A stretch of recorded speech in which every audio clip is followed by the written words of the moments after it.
and welcome back to Not My Shop. So I'm sitting here in my computer room, and sorry for any of the noise over there, but I got a window open because otherwise I'll be a little toasty in here. But what we're doing today is we're taking a look at a 3D printer that I bought. Now this is a Creality Cr-10S. I did a lot of research on what 3D printers to buy, and I just want to go through what kind of led me to this printer. So I did a lot of research. I looked at a lot of places online, and the first decision was whether to go with a resin printer, one that has a resin bath and uses a laser to harden the resin, or go with an extrusion type of 3D printer, which is what this is. The reason why I went with the extrusion one is because you don't have a big old bath of resin floating around your house. You also don't have to cure it with UV light, and also they're generally cheaper, and there's all different kinds of filaments out there, from ABS to PLA, even wooden fused ones. So that's why I chose an extrusion type one. It's just a lot easier to have around the house, and they're generally cheaper. As far as going with the Creality Cr-10S, I did a lot of research, and actually one of the reasons why I wanted to make this video is a lot of the research I did was through YouTube videos, and a lot of those YouTube videos were sponsored content. So in other words, they got sent this printer. Not a lot of people actually bought it. They got sent it as a review model. So those are a little bit skewed, okay, in my opinion. Anything where somebody's receiving something for free, they're going to generally be a little bit less nitpicky than the rest. But one of the reasons why I wanted to make this video is because there's no sponsored content here. I bought this. I paid for it with my own money. The reason why I went with this model is because looking around, bang for your buck wise, this seemed to be the way to go. Out the door, shipped to my house through GearBest. I paid $451 for this printer, and it took 2 weeks to arrive from China. So pretty good turnaround considering how far it had to come. And as I said, you kind of get the best bang for your buck size-wise. Its capacity is 300 millimeters, which is roughly just shy of 12 inches, by 400 millimeters, which is about 15 3/4 of an inch. So that's a very, very large printing envelope, which not a lot of the other, even some of the more expensive ones have. There are some downsides to this, which again, we'll kind of get into once we actually start to open it up. But there are two models, the Cr-10 and Cr-10S. The 10S is the upgraded one, which is what I bought. And this has dual lead screws on both sides of the Z-axis gantry. It also has a filament runout sensor and a power zoom function. Those are the general big differences between the Cr-10 and Cr-10S. And for that, you're paying about $100 to $150 premium for the 10S compared to the 10. The other reason why I chose this particular printer is there's a large community following behind it. Granted, this thing does have a lot of downfalls to it, and we'll go through some of those, but it has a large following, so if there's any problems with it, you can very easily go online and find either solutions. There's lots of upgrades. There's a lot of support for this. Picture this as, say, the South Bend lathe of 3D printers. There's a lot of support for them. A lot of people have them, a lot of people worked out kinks for them, and a lot of people have made modifications and improvements to them. So that's what we're going to do.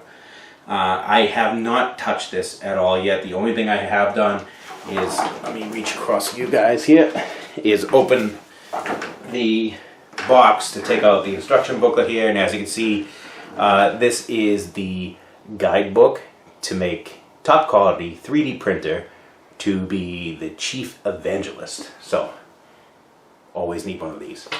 So let's put this up on the table here. We're going to open it up and see what's inside, and we're going to put it together. Okay, you see it comes in a pretty large box. One of the problems with the actual packaging is there's no labeling on which side is up, so you get a 50-50 shot of doing it the correct way. I did it the wrong way first, but very, very well packaged.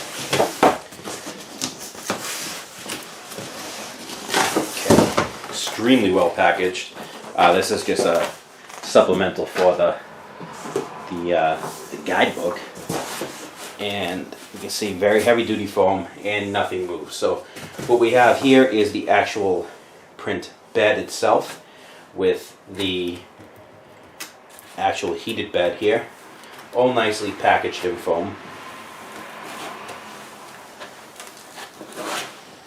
See how the hell to get this. Take this out. Alright. Okay.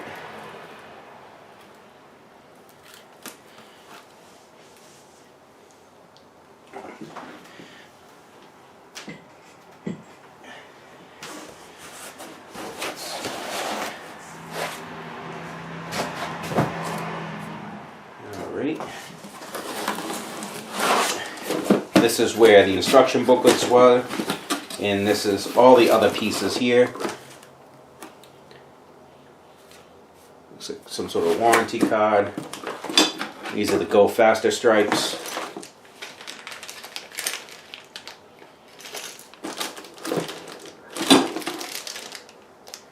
The USB cable, power cord. This is a bag of tools to put everything together. I don't know what that is. Some sort of little rod. It's a putty knife. It's actually to get the parts off of the print bed. This is the filament runout sensor. So this is one of the actual upgraded parts. I like how maybe a little bag of spare parts, which looks like that's a spare nozzle, a couple of screws, little T-nuts for the aluminum extrusions. Kind of like how they have everything labeled, because if you look at this, this is filament holder screws, and a little roll of PLA filament, and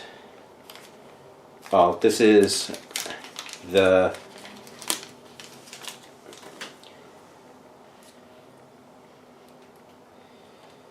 $8 GB SD card, and on this SD card is some instructions, and this is a USB adapter for that SD card.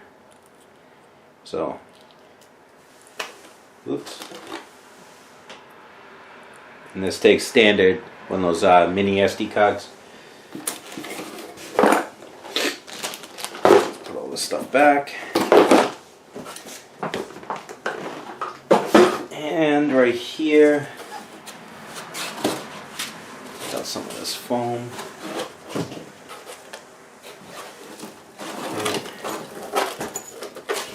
This right here is the power supply and controller.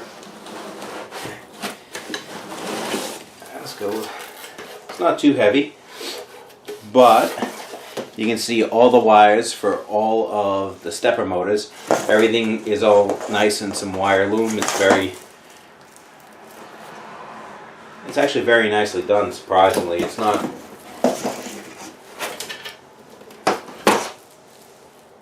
yeah, it's actually halfway decently done. So everything's nice and covered in this wire loom, and pretty well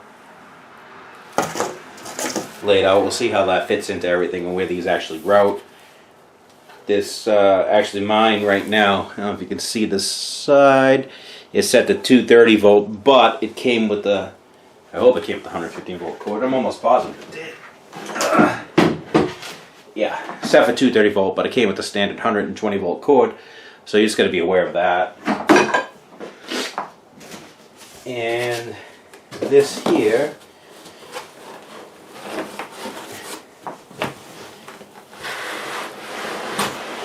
get it out is the business end.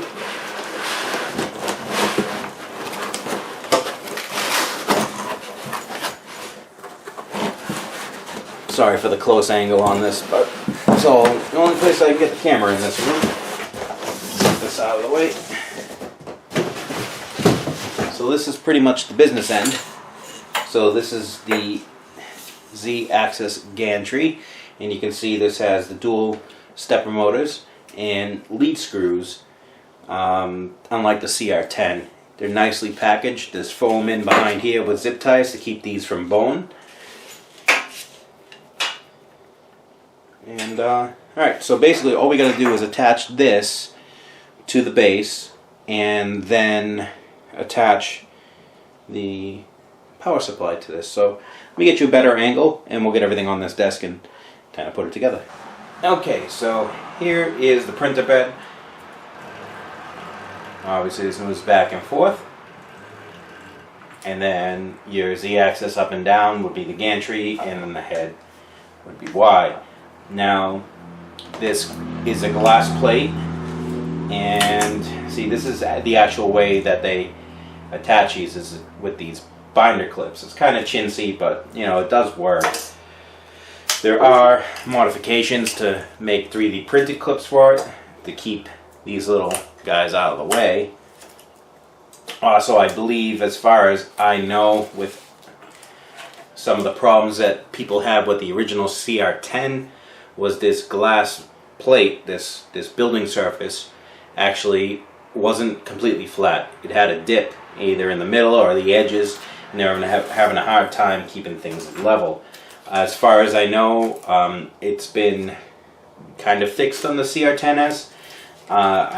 From what I've read, there's a lot less instances of this plate being messed up, but even if it is, a lot of people have been replacing this build surface with something like a 12-inch mirror that you can buy from those mirror tiles that you can buy from Lowe's. So this is the heated build surface underneath, the heated aluminum plate. The heater under this is only a 12 volt DC heater, so it takes a while to heat up. Also, it's not really well suited for doing things like ABS because it doesn't get hot enough. But people they bought aftermarket kits to put into this to change it to 120 volt 750 watt heater. And the only thing you need to do is add in a relay, a 12 volt relay. That relay will trigger the 120 volts, do some rewiring. People have been able to do ABS that way. Also, one of the upgrades between this and the 10 are these leveling screw hand wheels here. The original ones, they were really tiny. I believe you needed a wrench. So they added these ones to the new one. Now, a problem I'm seeing right off the bat is that this plate here is very loose. So that's going to be a problem. And it's very loose this way. Now, there is a way to adjust it underneath, and we'll get to that. Also, another upgrade between this and the 10 is the little strain relief on the end here. The original one didn't have that. A lot of people were having problems with the wires breaking off on the end. So, on the bottom here, you can see these 6 rollers with their on eccentrics, so you can basically turn this screw and they'll adjust tighter or looser, and you can take all that play out. So I'm going to go ahead off camera and just do that to get out this wobble and this side-to-side play. Okay, so I got everything nice and snug now. Now, these screws here, these screws were super loose. One problem that I noticed, this is the wrench to fit it. So getting at the actual nut behind this to tighten down these Allen screws, this wrench is almost too short to actually clear this bracket here. So I kind of had to sit in there with like a finger to get it in there, but I was able to do it. So now we're going to put that gantry here on. So the way this fits, this sucker just fits, actually just put this on here.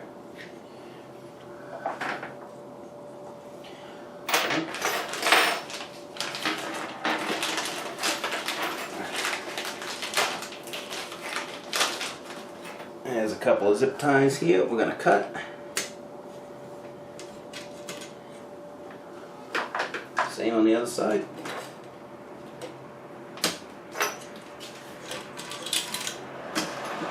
These pliers were actually included with the printer, by the way. So I'm going to get rid of these zip ties.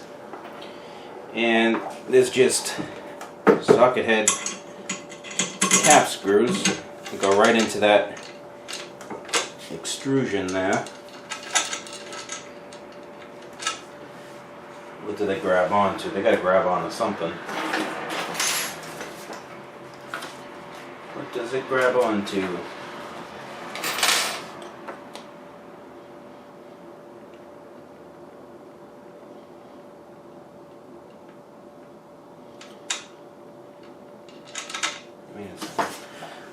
I gotta not be lined up correctly. I think that's my problem.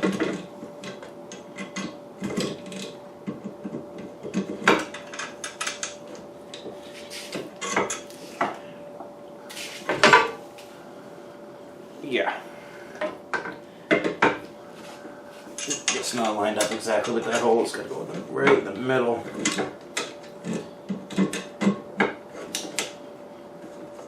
Alright. That one's in there.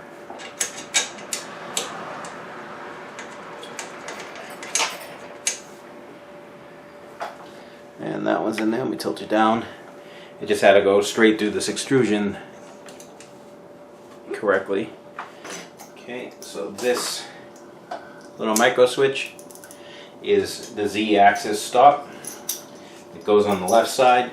These little T-nuts here mount into this extrusion, and you can see the T, that little bracket, T bracket there. This one here goes on the right hand side, and it's going to lock everything together. Okay, we got you looking at the left hand side bracket here. Right where my finger is the Z-axis micro switch. You push this bracket down and you can see it pop up right there. Right here, this guy. So you want to make sure that that is under, it needs to be under this piece of plastic here. Okay, alright, our power supply is up here. So very simple. Each one of these leads is labeled X, Y, or Z, and you just got to plug them in. So if you're confused, there's a little diagram here that tells you which stepper motors X, Y, and Z. So your Y axis is this axis, your X axis is this axis, and your Z is vertically. So, okay, I don't know if you can tell, see this little slot? That little slot catches into the motor bracket. So very simple. It just kind of sits right on there. Not real positive attachment, but I guess it's enough. And then we can take this connector off and plug it into our run-out switch. Okay, let's turn this on. Okay, we haven't blown up. That's a good sign. And what we need to do is, okay, so now we're gonna print from the SD card. There's a cat. Well, we gotta put the filament in first. That would help. So,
Okay, so that was a failed print, and the reason why it failed is because the print actually detached from the bed. I was using the masking tape that came with the unit, but a better choice would be glue sticks. Didn't have any glue sticks, so I just went with the tape. Even though it's a failed print, the print quality on this is really good, and that's using the stock settings on everything. That's using the PLA settings that are built into the actual controller and not changing or customizing anything. So print quality is actually really good, and I'll get some still images of this up close.